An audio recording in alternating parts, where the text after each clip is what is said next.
Assalamu alaikum, I'm Aisha and you're watching Samaa News. Here are today's headlines.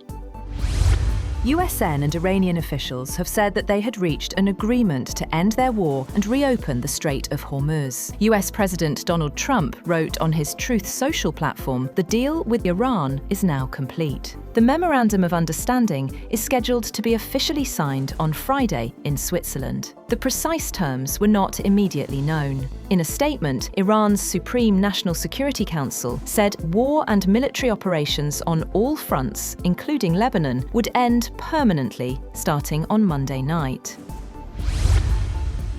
Meanwhile, President Donald Trump said that the agreement with Iran has already been signed and that its text will be released after a formal ceremony in Geneva on Friday. Speaking alongside French President Emmanuel Macron ahead of this week's G7 meeting in France, Trump said he did not know if he would attend ceremony in Geneva, but that Vice President J.D. Vance would be there.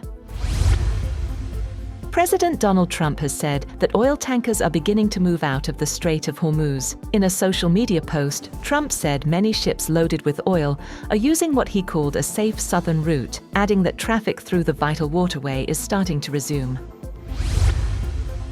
Pakistan will be hosting the signing of a US-Iran memorandum of understanding in Geneva on June 19th. Welcoming the agreement, Prime Minister Shehbaz Sharif called it a victory for peace, dialogue and diplomacy. Addressing Parliament, he said the deal marked the end of war and thanked leaders in Washington and Tehran for their role in the peace process. Meanwhile, Qatar, the European Union and Egypt also welcomed the deal as a step toward peace and the restoration of navigation through the Strait of Hormuz.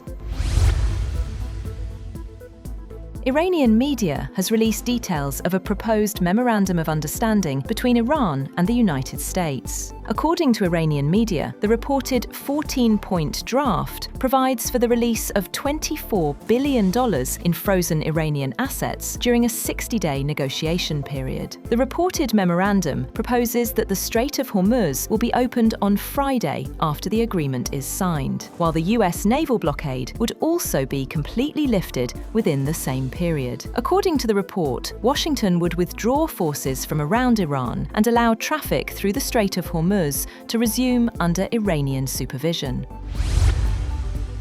However, US Vice President J.D. Vance has said that the text of the US-Iran agreement to end the war and reopen the Strait of Hormuz will be released this week. In an interview, Vance said the deal could reshape relations between Washington and Tehran, with further talks planned on Iran's nuclear program and sanctions relief.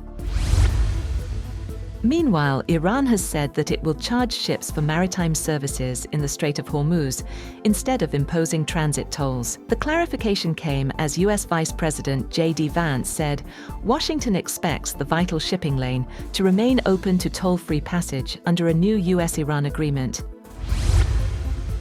Also, Iran's Foreign Ministry spokesperson Esmail Baghai has said that ending the conflict in Lebanon is a key part of its agreement with the United States. Speaking during the weekly news conference, he said the draft deal calls for an end to fighting on all fronts and stresses Lebanon's sovereignty ahead of a planned signing in Switzerland this week.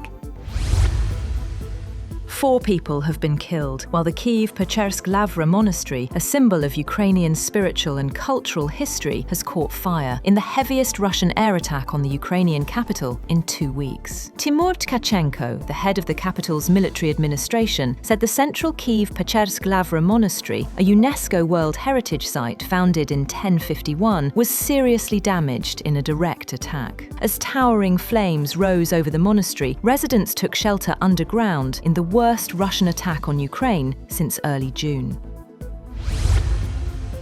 British Prime Minister Keir Starmer has said he will ban social media sites for under 16s and impose restrictions on gaming and live streaming platforms in a fight back against big tech that goes further than any other country. Starmer said the sweeping changes will give kids their childhood back, outlining measures against platforms including Snapchat, TikTok and Instagram, as well as gaming sites that allow strangers to communicate with children. He told a press conference, "It is clear that a full ban is the right choice."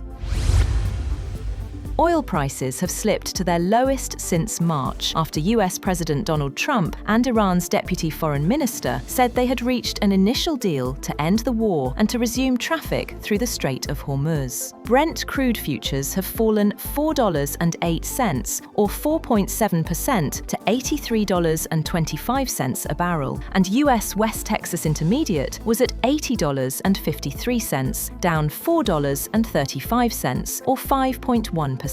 Both contracts fell to their lowest levels since March 10th on Monday, after tumbling more than 3% on Friday.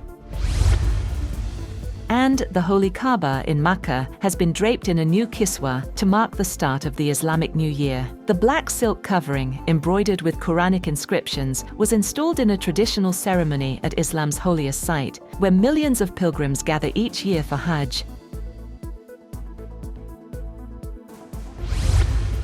That's all for now.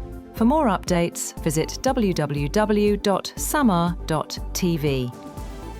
Thank you for watching Samaa News.